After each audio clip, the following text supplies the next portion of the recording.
Hey, this is Mark A. Altman. And this is Daren R. Doctorman. And we are the inglorious Treksperts. Treksperts. And this is our one-on-one this is our one-on-one conversation.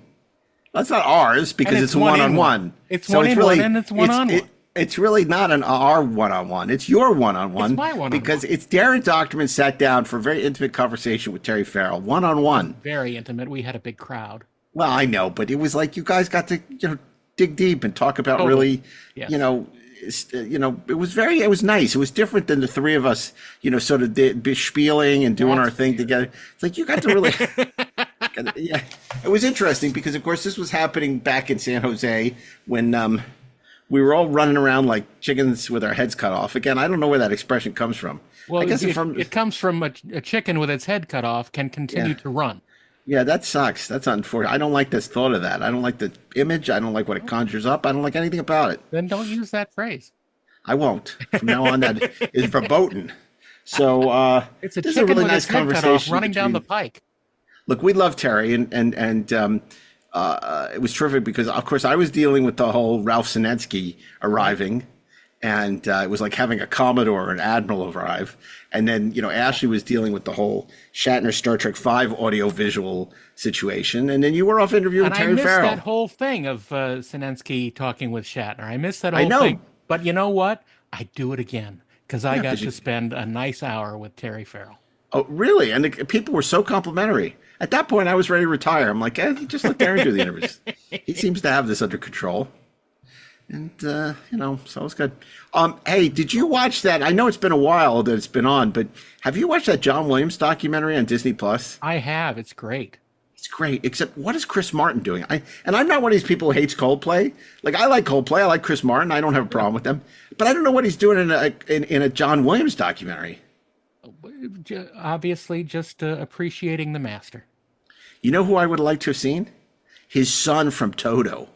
I Yeah. want to know if John Williams had anything to do with the score to Dune, like if he gave advice to his son at all. Yeah. I mean, that's interesting. I don't think so. From what I hear, there wasn't. But yeah, it is interesting because it has the Dune score has that same grandeur that Williams is capable of. And it's just interesting. You don't expect it from the Sands of Africa. You know what? It was interesting. Not to get back to that Yacht Rock documentary, Oh but my I found it God. interesting that people were really offended by the fact that they wrote this beautiful ode to Africa, but had never been there. They were offended that they said. But I've written about space. I've never been there either, and I've said nice things. Well, The grandeur of space. they don't really say that they miss Africa. They The miss the sands. rains down in Oh, Africa. the rains down in Yeah, Africa. no, Yeah, they don't sing about sand. That's Dune. that's true. Right. Okay. I got my Dune and my Africa confused. You think that's why they got Dune? Because it was like the rains, like Never one drop of rain on there were Arrakis. one So drop of rain, so they're I miss hoping the maybe. rains down on Arrakis Now that'd be a good because there song. aren't any. Yeah, but there was rain on what was the home of what's the name of the family that Kyle MacLachlan and The Graham Atreides. Crocodile? The Atreides, right? The Atreides. So the Atreides had a lot of rain on their planet. They were on Caladan. Yes. So that was on Caladan, was more like Africa. We missed the rain on Caladan. See, that's what Toto should have Well, sang about. We missed the rains on Caladan. No, no, I can't do it. that's pretty funny. You could do it. I'm not gonna though. So funny. Could you Consider just that. see them on Arrakis just breaking out the song "We Missed the Rains" on Caladan? Be Well, great. I just whenever we talk about songs and Dune, I think of our time at Comic Con when we were singing "If You Like Leto Atreides." Yeah, I remember that. Who got that? Was a while ago. That was like back in the days of like when Weber was there, and of course, what was it? The DJ. What was his name? Sean. Sean LaFleur, right? Yeah. Sean LaFleur, DJ slash detective, private eye. Yeah, it's not a sitcom; it's a real thing. He's a DJ Right. slash private detective. It's I don't know. great. Is he still a DJ and private detective? I don't know. I haven't heard from him in ages. Man, that's a sitcom waiting to happen, isn't it? Man, that's pretty good stuff. DJ Speaking of PI. Speaking of sitcoms waiting to happen, we're going to be back in Vegas. I don't know if you heard the news. I don't think that's a sitcom. Yeah, it's gonna be fun though. I It's gonna hope be so. fun. We're doing some I'm really looking cool forward to stuff. it. Yeah, I think it's exciting. I think if you didn't go last year, you want to go this year. You don't want to miss out. Because honestly, I don't know if we're going to do it again. I know you hear us saying this stuff all the time, but I got to be honest. It's 59th. It's the 59th anniversary of Star Trek. Okay, I don't know maybe what the one more. 60th is going to bring. Maybe Maybe one we more. do the 60th. I don't know. We haven't been invited back. We just got No, invited we back for haven't. the 59th. We haven't even been invited. We were invited. Well, that brings us back to the John Williams documentary. Man, was that good. It's great. I- And I had no idea that he was married to that actress who was in Oklahoma. Oh, that was interesting. I know. That was so sad. I didn't know his personal story. It's so Horrifically tragic. sad. I felt so He had bad for him. A beautiful wife and children, and she passed away very suddenly, and he was left all alone with the kids, and it's He extremely. he always tragic. seems so serious and scholarly. I didn't realize what a warm and funny man he was until I saw this documentary. Well, I think you can assume that by listening to his music, because his music speaks about his personality, I think, more than anything. It's funny. Isaac turned to me. He's halfway through. He says, "They're not going to do 1941, are they?" And I said, "I don't think they are." We're both very disappointed because the score for 1941 is so great, and it often gets overlooked because the movie was not a success. So, And Spielberg doesn't like people to talk about he it. doesn't like people to talk about it, which is a shame because it's such a great score, and it gets completely overlooked. It was interesting because they really go through the 70s and 80s heyday, and then it's like, boop, boop, boop, boop. And then, It's whoops. like, yeah. There's a lot of their collaborations they don't really get into, like Memoirs of a Geisha and War Horse, and a lot of the later stuff. But I but think it's so great. It's a different tone, and I'm not necessarily a fan of that period of Spielberg's career. God, you know who was really funny? Yo-Yo Ma was great. Oh, he's great. He was great. I loved him. Yeah. And the story about was it Yo-Yo Ma? No, it was, I think, for Schindler's getting Perlman, Yeah, Itzhak Perlman. Yeah. where he's like, I have to think about it. I'll get back to you. It's like, what? Oh my gosh. So great. Really interesting stories. Because look, we both love film music. And I know a lot of people who like film music, they think, oh, well, it's like dry to hear about the process. Not at all. I think it's fascinating. It actually deepens it. And John Williams is such a huge presence in decades. Not only for his composing, but his piano playing, for crying out loud. I mean, he played piano for The Apartment. Yeah, I know. It's so great. He was Rickshaw Boy, for crying out loud. It's funny. Isaac and I were playing. When I would drive him to school, we had this. I put my John Williams playlist on shuffle, and we played Name That Tune, and we were getting pretty good at it. We would always get stumped on two movies: Yeah.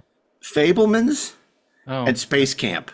We were getting pretty good on everything else. I wouldn't know Fabelmans because I only saw that movie once, and that was enough. But I love the score for Space Camp. It's great. And the new Indiana Jones, we that would stump us a lot. But we were getting pretty good. For a while, Towering Inferno and Earthquake would stump us, but then we were getting the hang of it. So that was a lot of fun. We were doing really good with that. Yeah. But a lot of 1941 kept popping up, and we loved the 1941. What can I say? 1941 always reminds me of a commercial in the 70s for Celeste individual pizzas.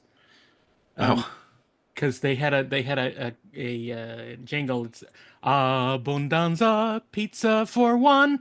And when I heard the score for 1941, of course, it goes da da da da da da da da da da da. So every time I heard that, it reminded me. And I wonder if that was a little bit of inspiration from John Williams. I don't know. God, you saying that reminds me of that Uber driver I had in Vegas who was like trying to convince me that Little Caesars was the best pizza in the world or whatever it was. Well, I think it was Little people are Caesars. It allowed was to some like chain. It different was some things. chain pizza. And I was just like, you're out of your mind. You're out of your Klingon mind. Well, Your Vulcan mind. it's just like having guests on a rebuttal episode. They have different opinions. Oh, that was fun. That was good. I was glad to hear a bunch of people express different opinions. And They were none wrong. None of them liked pizza. I don't like pizza. It was so interesting because there seemed among many of our guests, they really seemed to like that Tomorrow is Tomorrow, Tomorrow Strange New Worlds. If there's one episode of Strange New Worlds I hate the most, I dislike the most, I shouldn't say it's too strong a word. It's that Tomorrow, Tomorrow, Tomorrow. I don't understand the logic. I hate the con thing. And big moment is the car chase. And Kirk is like hustling chess to make money. I dislike that episode so much. And so it's so interesting for me to hear people who I respect so much telling me how much they love it. And that's what makes, what do they say? That's what makes horse racing. Makes horse races, yeah. Yeah, that was interesting.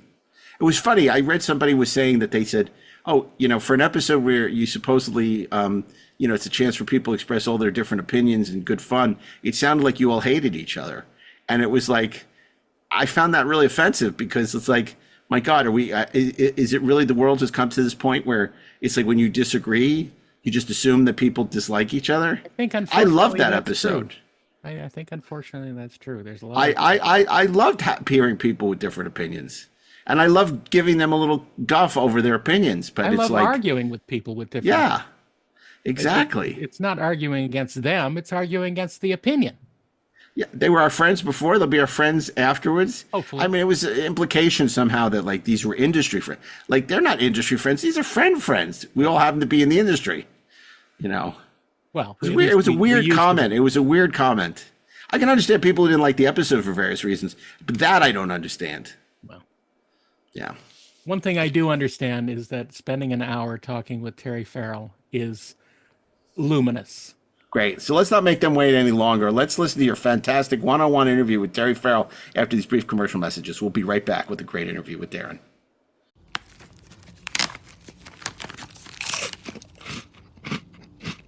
Uh-oh. The last cookie. You can get a new box of cookies in as fast as an hour with Walmart Express Delivery. Are you my guilty self-conscience? No, I'm the voice offering you promo code EXPRESS for free delivery on your first order. Hey, who ate my cookies? You mean, these cookies? Order now. Welcome to your Walmart. Promotion valid for first express delivery order. $50 minimum subject to availability. Restrictions apply. This episode is brought to you by State Farm. From your morning podcast to your afternoon playlist, State Farm knows you personalize your entire day. And that's why State Farm helps you personalize your insurance with the State Farm Personal Price Plan. It offers coverage options that help protect what you care about most at an affordable price just for you. Like a good neighbor, State Farm is there. Prices vary by state. Options selected by customer. Availability and eligibility may vary. This episode is brought to you by Indeed. When your computer breaks, you don't wait for it to magically start working again. You fix the problem. So why wait to hire the people your company desperately needs? Use Indeed's sponsored jobs to hire top talent fast. And even better, you only pay for results. There's no need to wait. Speed up your hiring with a $75 sponsored job credit at Indeed.com/podcast. Terms and conditions apply. This is a message from sponsor Intuit TurboTax. Taxes was getting frustrated by your forms. Now, Taxes is uploading your forms with a snap, and a TurboTax expert will do your taxes for you. One who's backed by the latest tech, which cross-checks millions of data points for absolute accuracy, all of which makes it easy for you to get the most money back, guaranteed. Get an expert now at TurboTax.com. Only available with TurboTax Live Full Service. See guaranteed details at TurboTax.com/guarantees. We're going to have a great time with one of our favorite people. You know her from Back to School. And that's about it. No. And of course, she is the luminous Jadzia Dax from Star Trek Deep Space Nine, the luminous herself, Terry Farrell.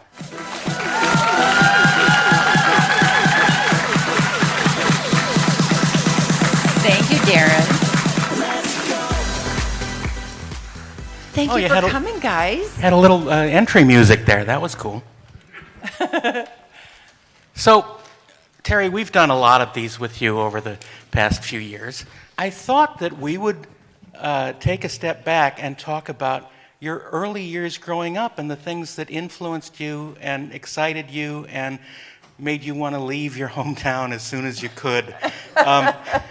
You grew up in Cedar Rapids, Iowa. Yes, I did. Which I'm very familiar with because my grandfather was born there in 1898. Wow. And so our You look great for your age. Well, thanks. Yeah.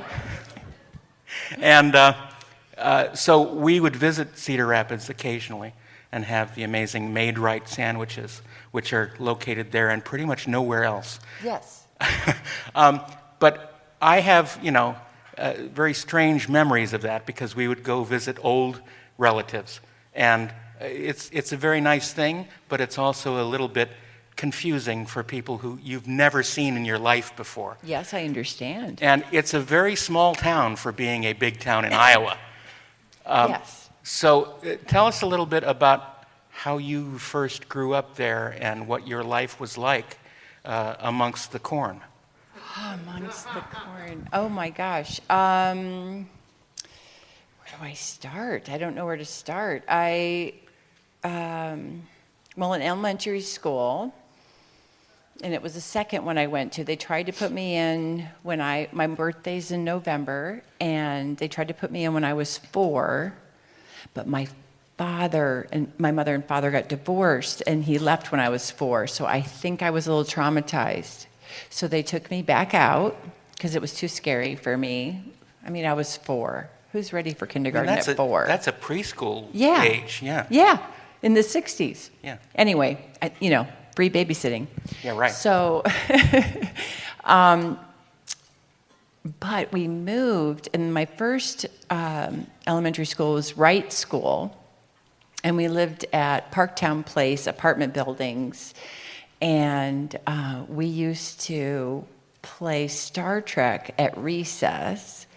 And I was the tallest girl in school, and actually I remained the tallest until I went to high school, which was actually so, it was like, oh my God, boys are finally taller than me. It was so great. But the shortest kid in school played Captain Kirk. And funny that. Yeah, right? And I was always the alien from another planet. Wow. And of course, because it was the 60s, I too wanted to look like a stripper. Because it was the 60s, right? And didn't they all look that way? It was like, everything was so sexed up then. It was crazy time.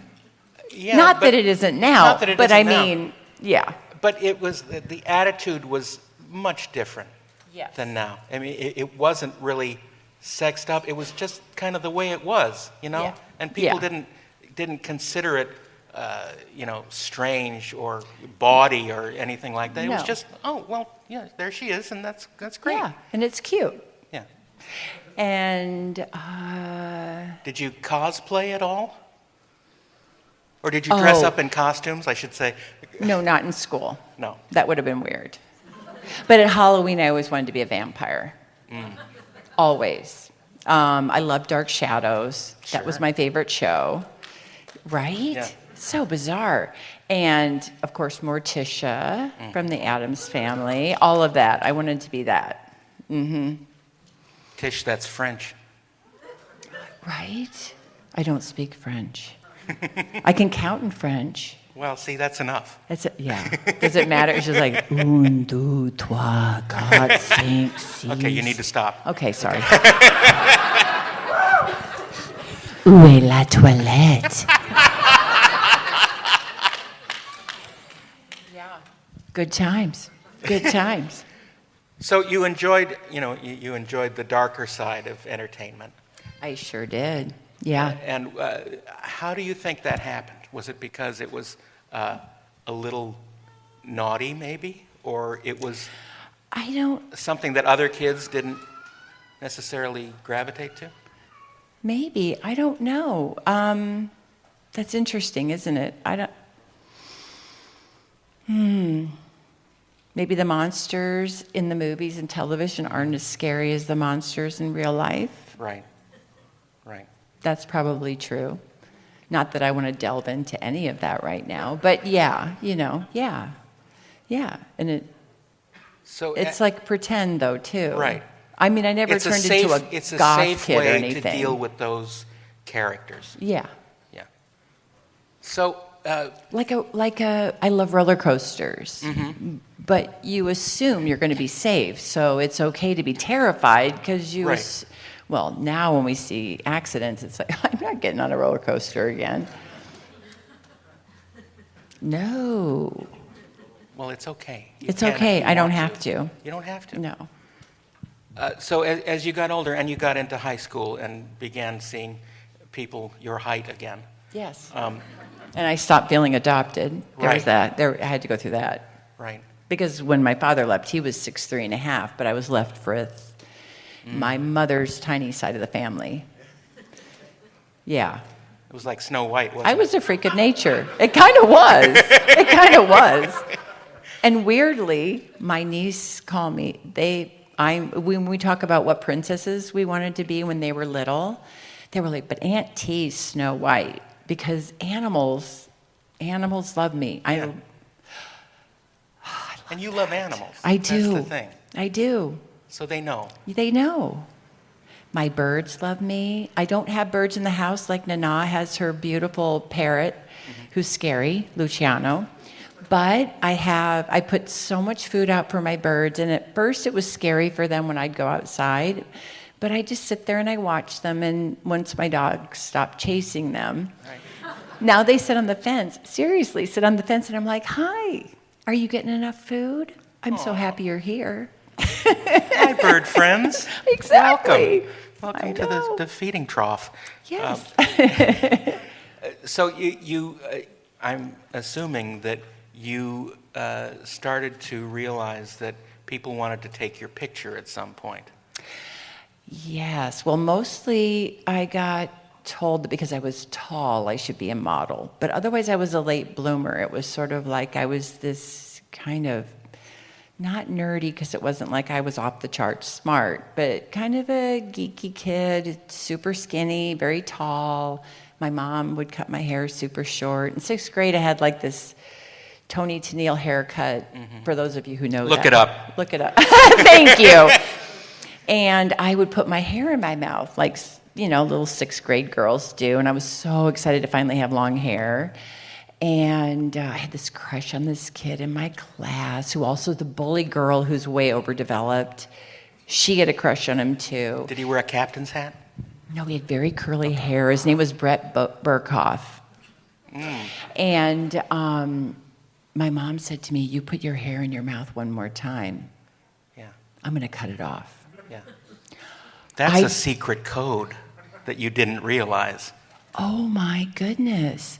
Okay. So, it's an unconscious thing, that kind of thing. So I did it. I must have done it, and I didn't remember doing it. And she called me, and she said, I need you over here. She had a hair salon in an apartment building. She took a two-bedroom apartment and turned it into a hair salon. So not fancy like y'all would think of, but yeah, it's Iowa in the 70s. So I go over, and I had no idea. I think she's going to ask me to clean or something. So it wasn't like I was excited, but I wasn't in fear either. But then she said, have a seat. And it was like, oh, no. And all I was like, don't cry, don't cry, don't cry. And she cut my ponytail off. And then she gave me a perm. And then I had an afro. Wow. So you became Annie. Yes.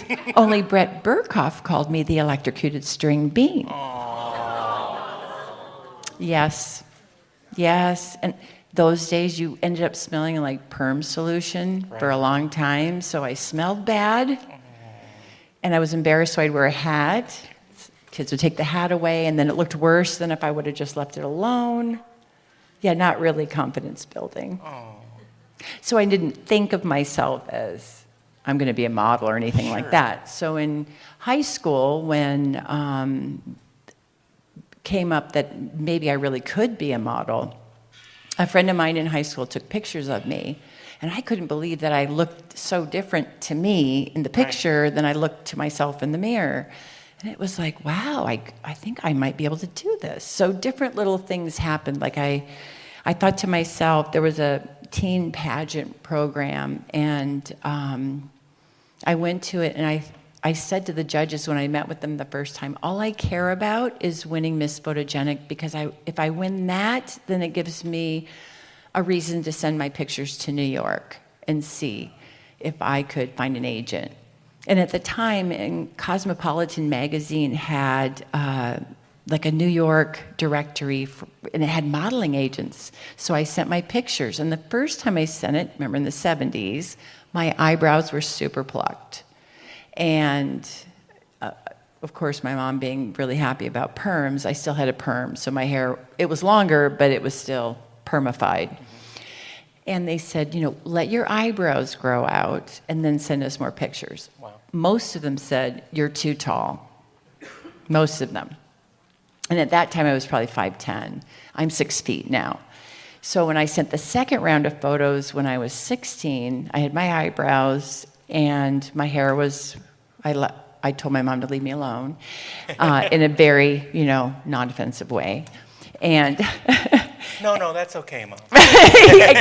Exactly. And Gara Morris from Elite Model Management called me before school started my junior year, so I was 16, and said, I'd like to come see you, and if you look like your pictures, we want to sign you. Wow. Like that's still so real. Changed my life. And this is not the Garrett Morris from Saturday Night Live. No.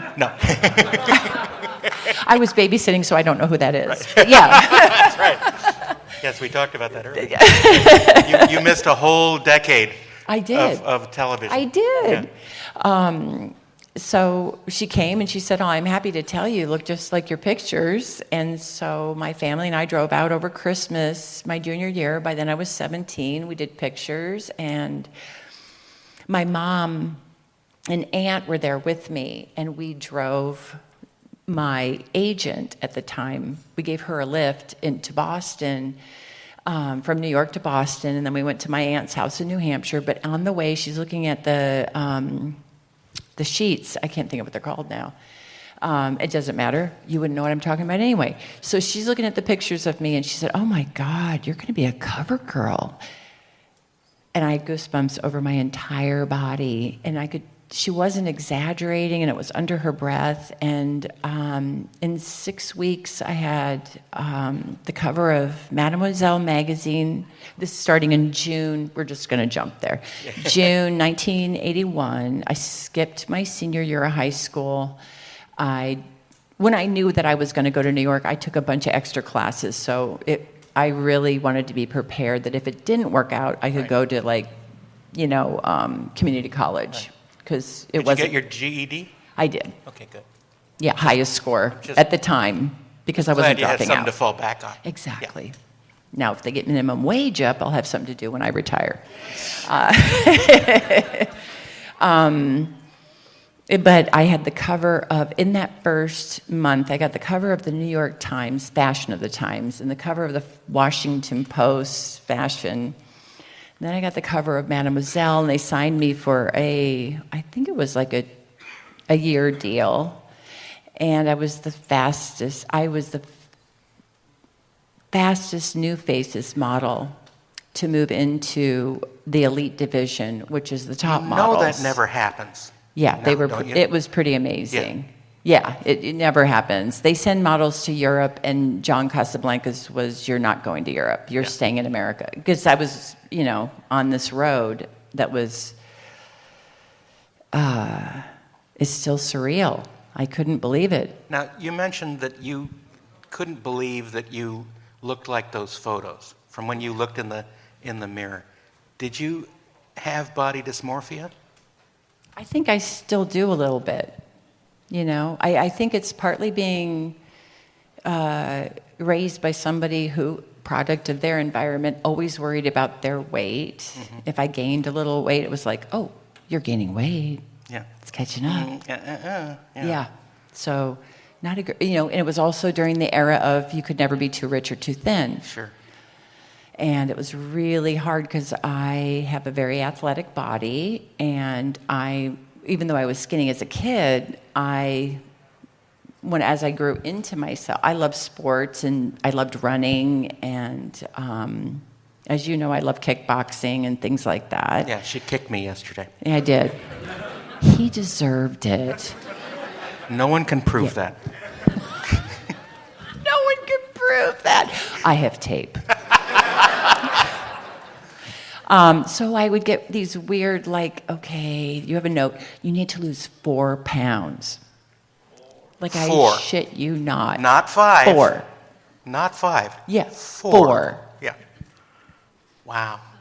At 6 feet tall. And you did it, didn't you? Well, at the time, yeah. But then there were times, oh my word. So it's been a struggle for me, which is, I know, really irritating to people who have genuine struggles. But it's so psychologically messed up. It's real because your brain is tricking you. Yeah. And Like even on it's Becker. misleading you, yeah. Even on Becker, the wardrobe lady was like, what's that? Like, I have one hip that's a little more round than the other. And I'm like, it's fat. Oh. And then a producer said to me, you might want to start working out. The show's going to get a lot of attention. So I started working out. And I lost like 15 pounds. And you might want to stop being an asshole. Thank you. No, but I feel like that. Thank you. Yeah, they weren't terribly woke. But I started doing kickboxing and running and spinning. And I looked like an athlete. Like I had, I don't know, 10% body fat. Like Oh not my God. much. Yeah. That's insane. Then they told me to gain weight. We're worried about you. Yeah, right. What the hell do you want from me? Exactly. Yeah. And I was working with this actress on it, her name was Hattie Winston. She played the nurse. And she just thought I was crazy, right? Oh, fuck you, Terry. And I'm like, honest to God, you don't understand. It's just like, because it is surreal. Mm-hmm. There's nothing wrong with you, but it does keep reinforcing that dysmorphia because it's just like when I lose weight, the shape of my body doesn't change. I don't know about you guys, not so much, but it gets smaller. It's just still looks the same, you're more or still less. Proportional. Yeah, exactly. And I am in proportion, so I don't look incredibly tall. So most of you are shocked when you meet me because, oh my God, you're so tall. Yeah. Because my legs aren't super long Terry. or whatnot. Yeah. So it feels like a stupid thing to have. It's a vicious circle. Yeah, it's like an earworm. To control you. Don't eat that. You can eat that. And yeah. And they keep. It's so silly, they but keep it's a really nightmare. At your one weakness. Yeah. And they know what it is. Yeah. And they do this for a living. Yeah. To control people. Yeah. And it's horrific. It is horrific. So. And it's constant. So either you need to lose the 4 pounds or you're too skinny, you've got to gain weight. Yeah. And so it's this constant seesaw. There's never kind of an even. I love Bob Blackman. I had 3 suits. I had my after holidays suits. So I had my fat suit, which nobody would think is really fat, but I thought it was fat at the time. It's got a skosh more. Exactly. Probably 10 or 15 pounds that you don't notice so much. Wow. I know. But thank goodness I'm 6 feet tall. And my skinny suit, which means I wasn't eating much more than salad and, a light beer, a Boca burger, and a little itty-bitty bag of chips for dinner. Right? And I had my period suit. Mm. Yeah. So skinny, period, holiday. Wow. Well, it's a very strange thing for performers to have to maintain this image that they have established. Yeah. And you have to stay that way. Otherwise, people will not recognize you, theoretically. Theoretically. Yeah. But it's all bullshit. Yeah, but you know what? Bob Blackman never made me feel bad about it. He was good. Yeah, he's a human being, a normal human being. The other things made me feel bad. And what's weird to me is I thought when I stopped modeling and started acting that it would go away. Well, you're an actor. You're just telling stories. Who cares if you're 5 or 10 pounds here or there?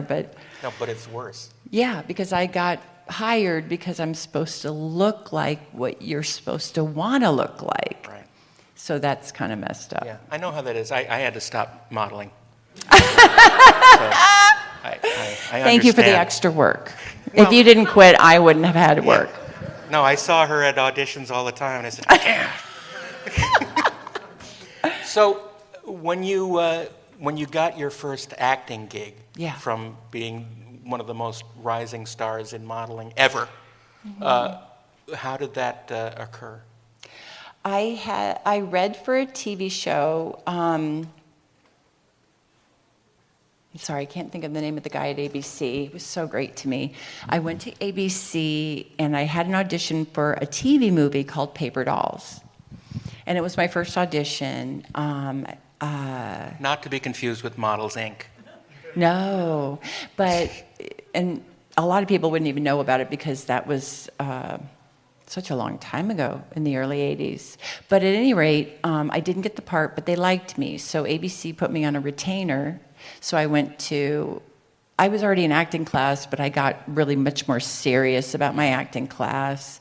And I took voice lessons because my voice was very high, which is not uncommon for girls that have been traumatized when they're young. My voice was super high. Tightens up and and you're super like, high. you breathe from here up. Obviously, I've recovered a lot.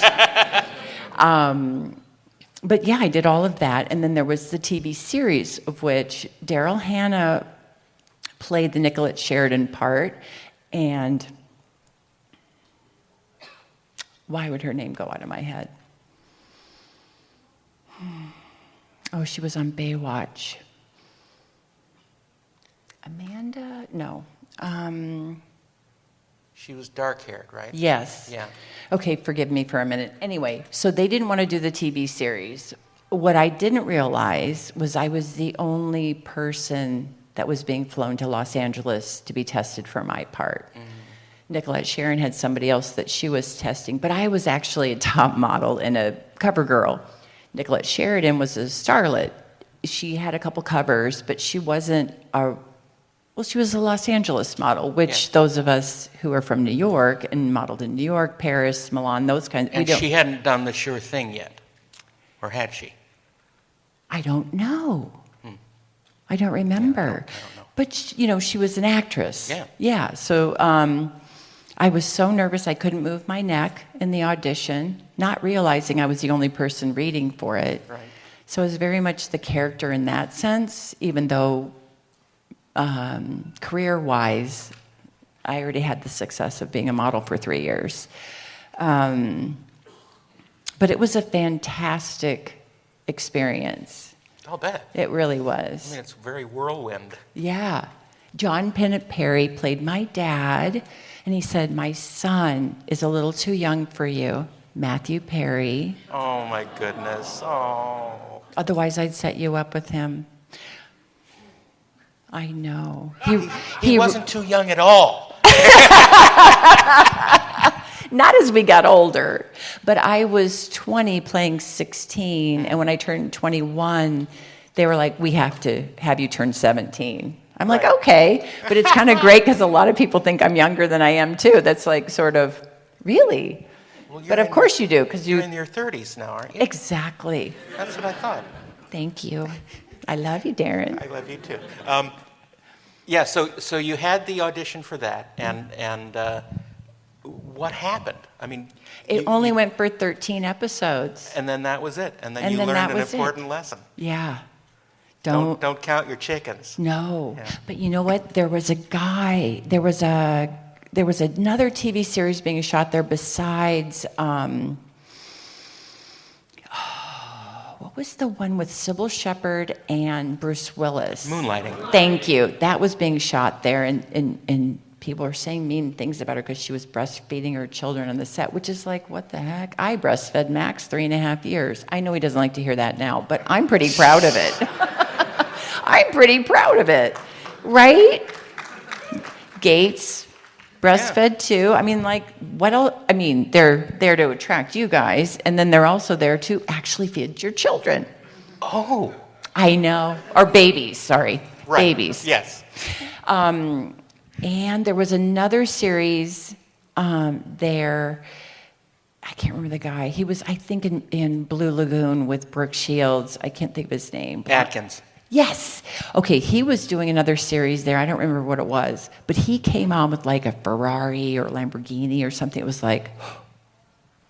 And Chris Atkins. Chris Atkins. And people are like, don't do what he's doing. Don't spend your money until you've been picked up. Was that Charles in charge? I don't know. Was it? Did he get fired from it? I don't know. Okay, he got let I'm wrong. go. I'm probably wrong. Or fired, and he had to take the car back. And I was like, oh. Oh, no. I used my pilot money and only my pilot money to buy a car for cash, which I got berated by my parents for that I bought it for cash. And I was like, I don't have any payments. right? Yeah. That's what I was thinking. Didn't work out great when you buy your first house, though. And they're like, do you have a line of credit? I'm like, Yeah. Why- A what? why would I borrow money if I can pay for it? Exactly. I never understood that. It's a scam. It is a scam. It's the same thing that the producers do to keep you in control. Exactly. It's exactly the same thing. Exactly the same thing. So anyway, I bought a car I could afford. Right. Yeah. And then we got canceled after 13.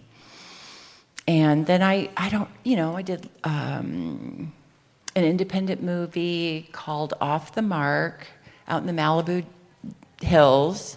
And it was one of those crazy, I'd like a salad with Russian dressing. And then they rolled in, is it Billy Barty? He was one of the Munchkins. Right. And he's dressing. So it was one of those crazy comedies. He played the dressing? Yes, a Russian dressing. Oh, my God. I'd like a little Russian dressing. Wow. I know. That's awesome. Well, I know, right? Well, it was the early 80s, so nobody was woke. So it's like back to school. Come on. It just is what it is. So, speaking of back to school, Yes. that couldn't have happened much long after that. Were you bopping around for a year or so, and then? Yeah, I did. I kind of all at the same time. I'd have to look at it exactly, but I did Back to School. I did a TV movie with Faye Dunaway, Robin Givens, Aykroyd's wife. Yeah. Yes, with Danny Aykroyd's wife, yes. Yes. We know her. We just can't remember her name. Can't remember her name, but she was in Bosom Buddies. Yes. Donna Dixon. Donna Dixon. Thank Yeah. you. Oh, God bless you. So sweet. And Melanie someone. Anyway, great girls. And Faye Dunaway was great the first meeting.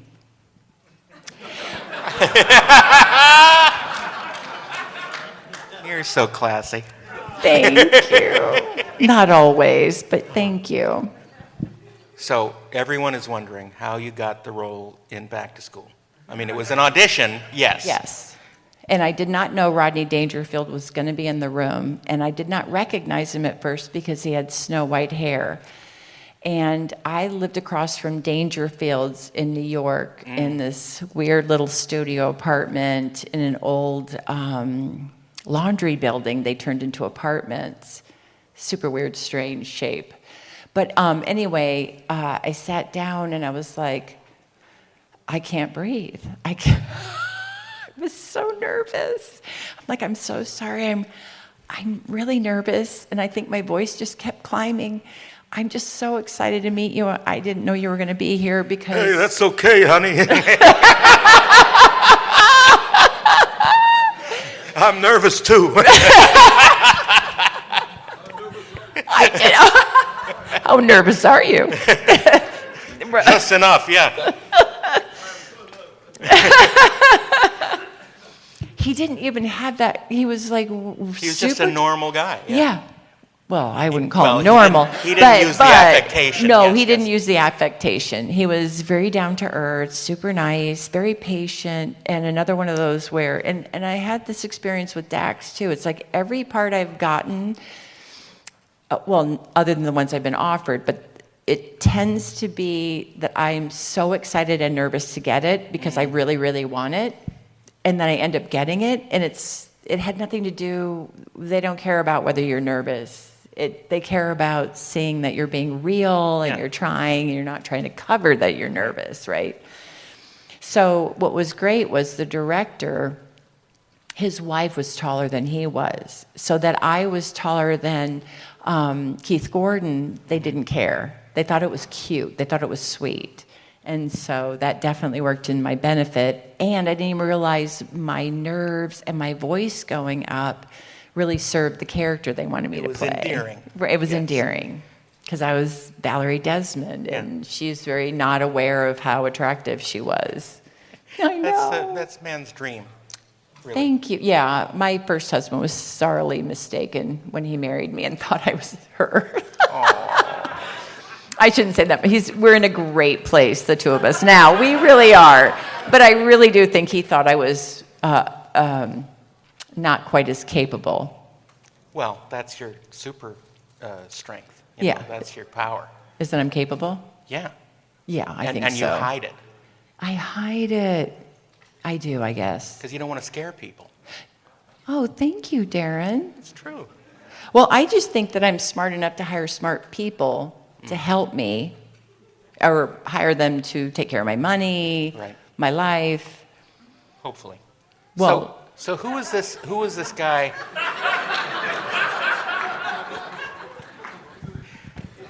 Who was this guy? Robert Downey Jr. Junior, he was super wacky then, because that was his pre-awakening. Well, we drank scotch and made out, and it was pretty great. The scotch? Yes, the scotch was excellent. It was just really fun. It was just a crazy time, and I got to hang out with Sally Kellerman a lot. That's awesome. I know. She was a really good girlfriend, because when you watch the movie, you can see that most of the time, all of us were there, but obviously not all of us are on screen, Right. so we had a lot of downtime. Burt Young had a whole bar in his trailer. Why does this not surprise me? Yeah, right? Well, I didn't partake because I was at work. Right. And I was still the girl from Iowa, afraid to break any rules. Oh, my. Yeah. That changed eventually, didn't it? Eventually. But how fun was that movie? Because when we So watched much it, it fun. seems like it was a ton of fun. It was. It really was. It just Shakespeare was. for everybody. Yeah. He used to come to my trailer in the morning with his bathrobe on Oh, my goodness. and knock on my door and tell me a joke. And the only one I remember, because I was just so flattered that he was coming to, and he was married. He wasn't doing a weird anything. It was just really sweet, because he knew I was nervous and he knew I was a big fan. And the one that I remember is, he goes, "Hey kid, hair today, gone tomorrow." He pulls off his toupee. But he was always in this bathrobe. It was hilarious. Well, I've heard stories about him and his bathrobe that didn't have that happy ending. Oh, Let's just say. really? Yeah. I probably would. I'm not surprised. And it was a different time. So Yeah. it's easy for us to be, you know what, we've progressed. Yeah. Let's keep doing that. Speaking of progressing, I'm sure a lot of you have questions for dear Terry. If you could line up in front of the microphone over there, we can take you one at a Yay. time. If you can possibly limit your questions to something that could be answered fairly quickly, we'll be able to get through all of you. So Oh, that'd be great. go right ahead. Also, I have ADHD, so if you describe too much before you ask the question, I'll be gone and I'll have to ask you what the question is again. Well, hello, it's nice to see you. My name is Theo. Hi, Theo. I think that all of us have our own reason for loving the characters that you've played and you yourself. But I would just love to hear a couple of your own thoughts about what you enjoyed about the character Dax and what she meant to you, the impact that she had, or even how your relationship with her changed over the years. It might take me a second to answer this one. I think Dax I think why I liked her is it was something, the idea of playing her amazing and iconic character. You could even tell just from the first description of living 350 years, being a man and a woman.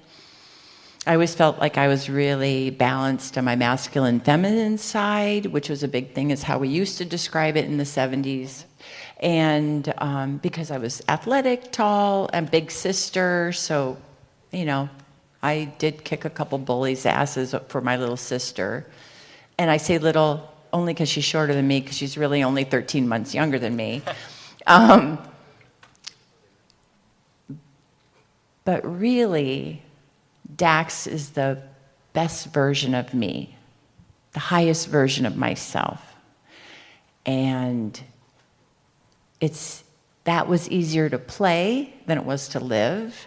And I think as an adult, I've always, since playing her, always aspired to get back or to get to that highest self. I had to go through a lot of lessons in life that took me off course, but I feel like I'm back on course again. And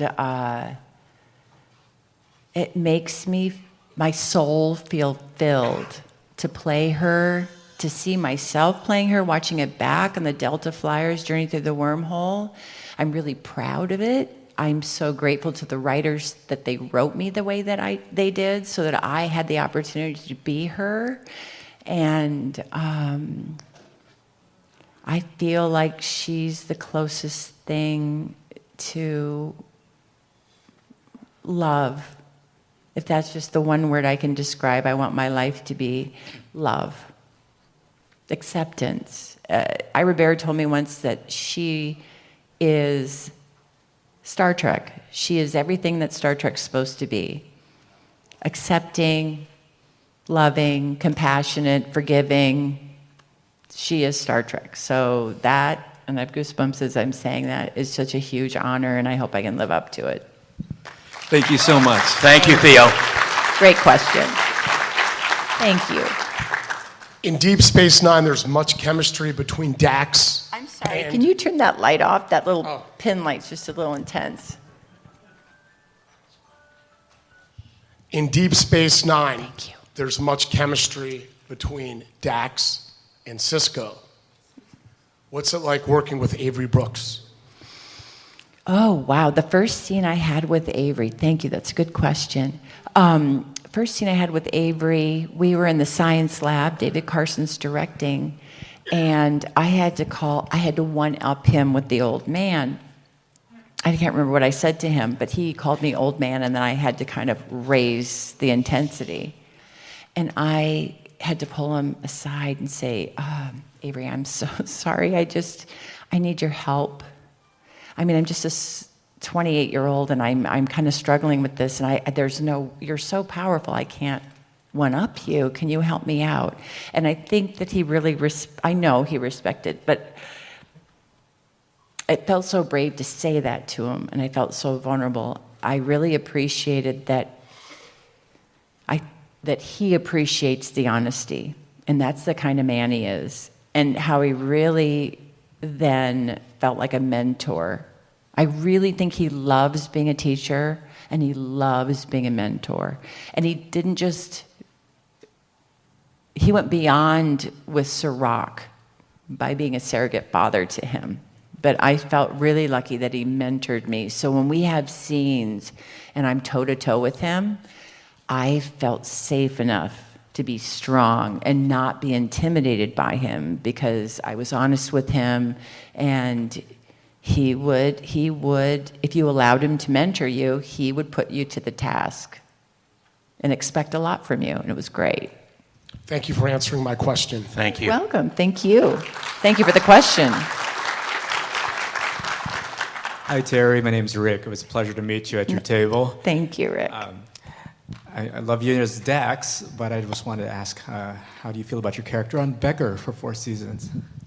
Oh, golly. Well, I was destroyed when they let me go, because I was feeling like I was finally feeling super comfortable in the half-hour world. That was a big adjustment. I loved Reggie, but I never thought I would miss Dax. But playing a neurotic character, it was really different than playing a hero. And I had to get used to a completely different format, different way of working. But it was exciting. It was so exciting. And because of doing conventions, actually having the audience of 200 people, that didn't faze me at all. But changing lines and getting the timing for the comedy, that was, what's the word I want to use? Challenging, but challenging in an inspiring kind of way, right? So I loved it. I really loved it. I would have kept doing it. Yeah, and I didn't watch after you were off the show, so. You get extra points. Extra points. Thank you, Rick. Thank you, Rick. Afternoon, Ms. Farrell. Good afternoon. Well, thank you for coming to San Jose for our very first Galaxycon. Yes. It's a great. Don't they do a good job? They do. They do. Love Mike Broder shows, yeah. And this is my first opportunity to see you in any of the conventions I've been to in all the years I've been going to conventions, so it has been an extreme pleasure to meet you. Thank you. Do you have a question? My question is, it's a what-if question. Now that Paramount Plus is winding down their animated series, Lower Decks, if Paramount Plus decides to come back with a new animated series, what would you think about coming on as a voice artist? Oh, 100%. Wouldn't even, don't have to think about it. Of course. I think you should take it. Okay. How much are you paying me? I'll let my people talk to your people. Okay, perfect. Thank you very much. Thank you. Thank you.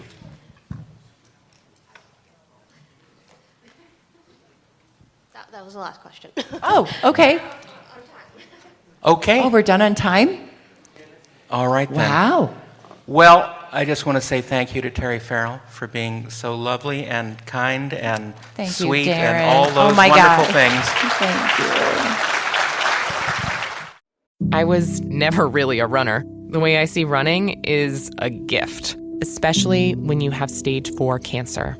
I'm Anne. I'm running the Boston Marathon, presented by Bank of America. I run for Dana-Farber Cancer Institute to give people like me a chance to thrive in life, even with cancer. Join Bank of America in helping Anne's cause. Give if you can at BofA.com/supportAnne. What would you like the power to do? References to charitable organizations is not an endorsement by Bank of America Corporation. Copyright 2025. This episode is brought to you by Prime Video. In the small town of Holland, Michigan, nothing is ever what it seems. Behind the tulip festivals and pretty houses lay dark secrets that threaten to tear a marriage apart. Nicole Kidman stars in this darkly twisted thriller about a wife and mother whose quest to uncover her husband's secrets may get her more than she bargained for. Holland, streaming on Prime Video March 27th. Are your ulcerative colitis symptoms proving difficult to manage? Tremfya guselkumab can help you manage the cycle of UC symptoms. At 1 year, many patients taking Tremfya achieved clinical remission, and some patients also achieved endoscopic remission. Individual results may vary. Tremfya is a prescription medicine used to treat adults with moderately to severely active ulcerative colitis. Serious allergic reactions and increased risk of infections may occur. Before treatment, your doctor should check you for infections and TB. Tell your doctor if you have an infection, flu-like symptoms, or if you need a vaccine. Ask your doctor if Tremfya can help you manage the cycle of UC symptoms. Call 1-800-526-7736 to learn more, or visit tremfyaradio.com. And we're back. Nobody does it better. Daren and Terry. It was Terry and Daren. It was sure fun. Take that show on the road. Oh, you were on the road. Yeah. We were. Yeah. Well, you know, we have so much affection for her, so it comes through how much we like her because you know she's always so happy to see us. We're always so happy to see her, and she's just delightful. And you know, I think part of it is can relate more to Terry because Terry grew up as a huge Star Trek fan, right? And I think that's something that we can all relate to. Like I think sometimes the actors when they have no affinity for Star Trek, it's hard to understand. Like, well, we're industry professionals, but we do a podcast about Star Trek, and they can't. It's a weird disconnect. It's like you're fans, but you're actually successful in the business. I don't get it. Like, and it's like, and like somebody like Terry is like, oh yeah, but I grew up as a huge Star Trek fan, right? Yeah. So it's like she gets it. And plus, you love talking to people who grew up where you grew up. And Terry grew up in the town that my grandfather was born and my family is from. Oh yeah. So yeah. It's that kind of connection with me as well. And I always That's true. I only like talking to people who grew up in New York. People who are not from New York, I have no interest in talking to. It's true. Well, which is why I'm lucky that I spent a little time in New York, so I have that sort of touchstone to communicate with you. I do want to say that I do love our Canadian listeners, and I'm your friend, and I believe in Canada. I love Canada. Love Germany. I love Europe.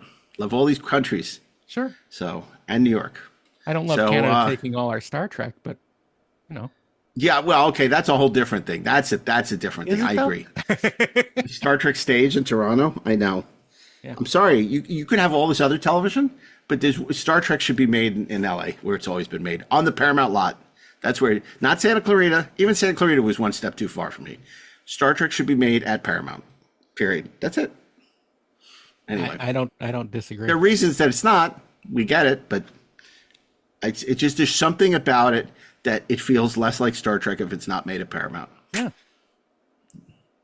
And there it is. I mean, it's different. At least, during the Silver era, they had these huge warehouses full of stuff that they had built for Next Gen, which they had built for, Voyager, which they had built for Deep Space Nine, some stuff even left over from TOS. Then that all got sold off after Enterprise. So it's a little different now because they would never use that stuff anymore, but still, they don't have it, but they wouldn't use it. But anyway, that's a whole nother conversation. It's a lost era. It's a lost era indeed. We're in the future now. Well, Daren, always good to talk to you, and I'm so glad you got to sit down with Terry and have this great conversation with her. I hope you enjoyed us sharing it with you. Absolutely. And I hope if you have any thoughts, I hope everyone joins us again next time. I hope so too. And you can share friends. your thoughts with us on your favorite social media platform or via email at treksperts@gmail.com or on the new Inglorious Treksperts Discord channel. Join the conversation. It's hopping over there. You can be a part of it. And don't miss us at the upcoming Las Vegas convention, where we'll once again be producing the Trekspert stage, August 6th to the 10th, and at Galaxycon Richmond, March 27th to the 30th. That's 4 days of a festival of fandom you don't want to miss at galaxycon.com. You can also find out what other conventions they have coming up this year as well. And at the risk of sounding like one of those YouTube people, if you're watching us on YouTube, like, comment, and subscribe, please. Yeah, that's a good note because people don't know we're on YouTube. So we have, a huge audience on the audio podcast, but we're really in the very early stages of building an audience on YouTube, and we can use all the support we can get. So review and rate, that would be super helpful. Again, thanks to everybody for joining us, and a big thank you to Peter Holmstrom, Brian Mix, our producer, Mark Rivera, our audio sound engineer, John Carty, our social media manager. Treksperts Plus, Inglorious Treksperts is copyright 2025 by Treksperts Plus. So until next Thursday, on behalf of Mr. Daren Docterman, myself, Mark Altman, and unfortunately, and the ailing Ashley Edward we're Miller. still trying to figure out how to make Ashley young again. He's turned 101 years old, and we're trying to solve the problem with adrenaline, Jim. We think it has something to do with that comet. So we're trying to figure that out. Once we get him back to his robust 29-year-old self, we will have him rejoin the podcast. Until then, keep on trekking, and gloriously, of course. Shh.